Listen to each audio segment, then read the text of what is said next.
64 ভক্তি অঙ্গের একটি অঙ্গ হলো একাদশী ব্রত পালন।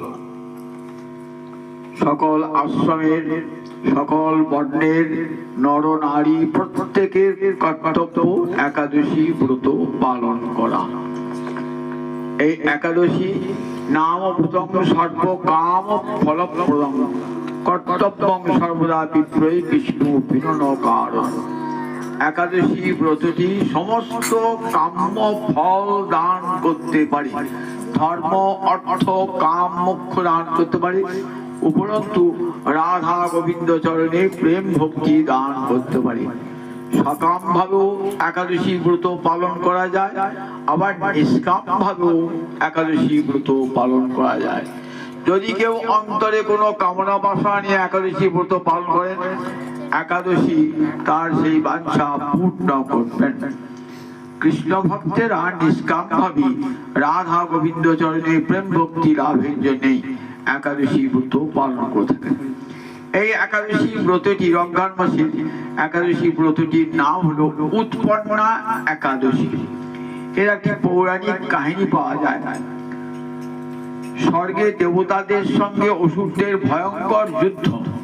সেই যুদ্ধে নারী জঙ্ঘাসুর এক অসুর ভয়ঙ্কর ভাবে দেবতাগণকে বিপর্যস্ত করে তুলছে।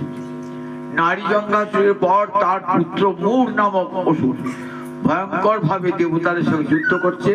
কোন মতেই দেবতারা মূর অসুরের সঙ্গে পেরে উঠছেন না। তখন স্বর্গচ্যুত হয়ে দেবতারা নেমে এসছেন মর্তে, এখানে সেখানে লুকিয়ে বেড়াচ্ছেন অসুরদের ভয়। তখন তারা ভগবান শ্রীহরির কাছে, দেবরাজ ইন্দ্র ভগবান শ্রীহরির কাছে গেলেন, হে গোবিন্দ, এই চরম বিপদ থেকে আমাদের রক্ষা করো, আমরা স্বর্গ থেকে বিতাড়িত হয়েছি। কে তোমাদের স্বর্গ থেকে বিতাড়িত করেছেন?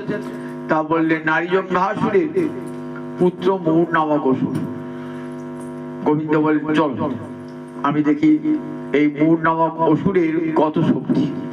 ভগবান গেলেন, এই মূর অসুরের সঙ্গে যুদ্ধ হলো, প্রায় 10,000 বছর যুদ্ধ হলো।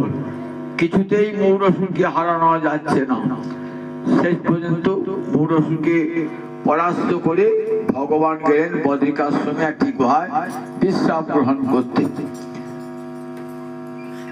এদিকে মূর অসুর তখন মরে নাই, নিহত হয় নাই, সে আবার গেল সেই গুহায় ঢুকে গোবিন্দকে হত্যা করবার বাঞ্ছায় সেই গুহায় প্রবেশ করেছে। তখন